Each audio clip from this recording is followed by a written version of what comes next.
be able to celebrate a victory. But our guys played hard. Certainly feeling a range of emotions right now. Proud, sad, and certainly angry. But again, I thought our guys left it all on the field. We played hard, we played bold. But, certainly were a lot of plays in that game that didn't go our way, and very hard to swallow right now. And we really can look at the film and figure out, what really happened on some of those plays. Because in a game like this, where the margin for error is so tiny, one play can alter the game, and it didn't seem like we got any of those plays. And so, anyways, we'll take your questions from here.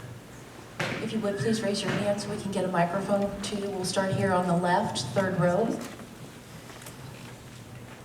Ryan, as a follow-up to that, there are a couple of officiating calls that went against you guys that I think didn't turn controversial.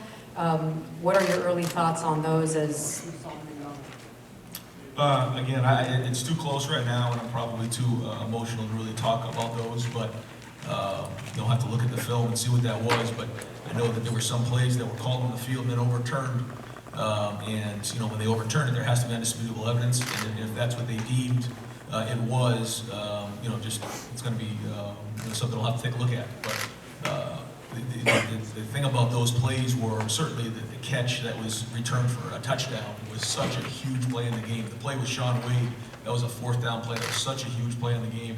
The J.K. Dobbins catch was, those were major plays, and they didn't go our way. So not crying about it, but at the same time, those were big plays that didn't go our way, and certainly, again, a range of emotions about that. Center left here, third row. Yeah, Ryan, on the what turned out to be y'all's last offensive play, what were y'all looking for there? Was it similar to what you guys had hit with Chris Olave earlier in the game for the touchdown? And obviously, he fell down trying to cut back to the outside, but what were you looking for there? Yeah, Chris played a great game, and he's very upset in the locker room right now. He thought that Justin was scrambling. He was running a post route right there, and actually we had exactly the call on that we wanted. And he felt like Justin was in a scramble mode. Because Justin does a lot of creating, and so they weren't on the same page. And they're playing football and they're competing. Things like that happen, and unfortunately, that happened to us in the last play of the game when we needed it the most. But Chris Olave is an unbelievable competitor. He loves his teammates, and nobody feels worse than Chris right now. And so that's when you play games like this, you put yourself out there, and that's what happened at the end of the game. But our guys were competing all the way down to the end. First row on the left. Ryan, I'm not really talking about the call specifically, but just the emotion when you have things like that feel like they're out of your control in a game like this that is so close. Obviously, you guys are frustrated and disappointed, but is this just a little bit of a different feeling when that is part of it as well? That kind of thing is factored into how you're dealing with this loss? I think that it's a range of emotions, because even though those things were happening, we were overcoming it. We just kept fighting, we kept playing, and it was like, don't worry about those, just keep playing. But I think when we look back on it, it's just going to be overwhelming how those game-altering plays that happen in a game, you need those when things to go beat a team like Clemson when you're playing in a semifinal game. You need that one or two plays to miss a couple of them, then that hurts you. And again, a range of emotions, but we'll rest on it, watch the film, and kind of go from there. Towards the back here on the left. Hey, Coach Day, losing some momentum there right before halftime, 16-14. What was the message to your guys there at halftime in the locker room?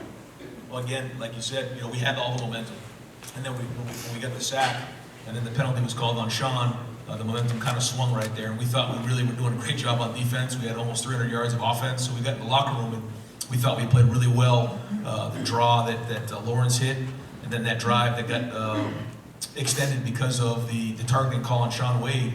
Other than those plays, we thought we kind of dominated the first half. The one thing on offense, we didn't score touchdowns when we got in the red zone in the first half.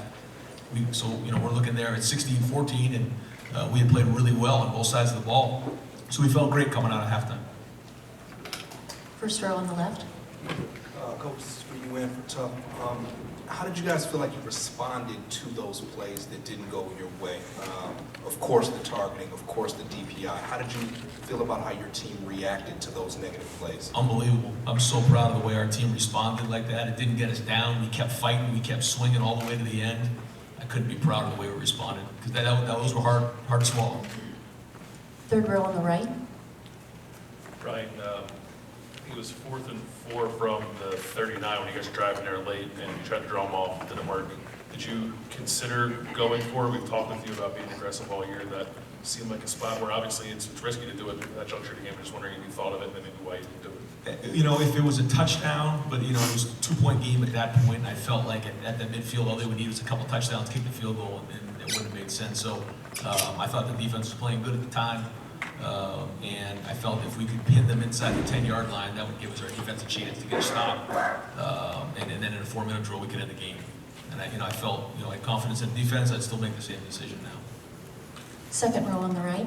Ryan, do you have an update on what JK's status was? He was in, and he was out, he was in. It didn't look like he quite had the burst that he did, obviously, before the injury. And how much did that make you more one-dimensional? Well, they made some good adjustments up front, and so we were throwing the ball a lot in the second half. Receivers and protection adjusted. They made some big plays, but it was hard to run the ball. They were kind of coming at us different ways, and Venables does a good job. He made some good adjustments. But yeah, he got an ankle there, and he had to fight through that. He got it taped up. He came in, he came out. He was really working through that. But I think it did affect his play a little bit. He didn't have that, like you said, explosion. A couple of those first, runs in the first half, he came out the back end of those things. He looked powerful. But what a gritty performance by him to come back in the game and play. We'll go to fourth row on the right, and then to the left, and then to Tim. Ryan, right here. From the injuries, JK in and out, to the calls, to Sean Wade, have you ever been in a game this bizarre? And I'm curious if you picture this being played 100 times in the last couple of weeks, could you ever foresee a game with that many twists and turns? I just know when two great teams get together, it comes down to a few plays. It did again tonight. But this was a very strange game. I thought our guys played really well. I thought we played well. Clemson, give them credit. They have a really good team, and the defending national champs. They do a great job. Lawrence came down and had a great drive to end the game, and they did a good job on defense. But again, I'm very, very disappointed that we weren't able to win this game. Yeah, Justin, you particular, how healthy were you tonight? You ran some when you had to, et cetera. And from your vantage point, take us through that last play, because you threw that ball with authority. You felt like you had the play there, it looked like.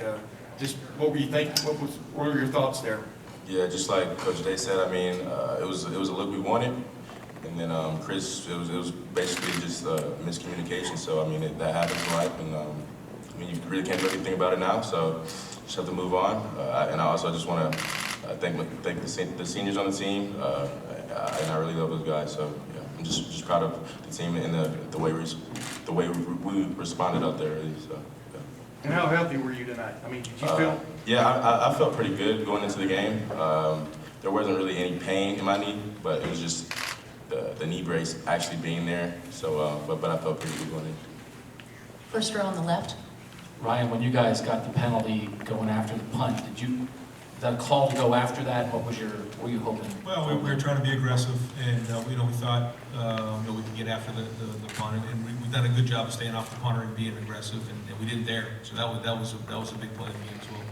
And not to go over the same point again and again, but this is so important. Do you sit here sort of feeling like we should have won? I don't want to answer that. That's hard for me to answer. I just, again, I'm too close to the game right now, and like I said, proud, sad, but angry too. And that's not even that's not about officials' calls, just that you had a lead and you guys had some injury luck. Do you feel you played good enough to win? Yeah, I do.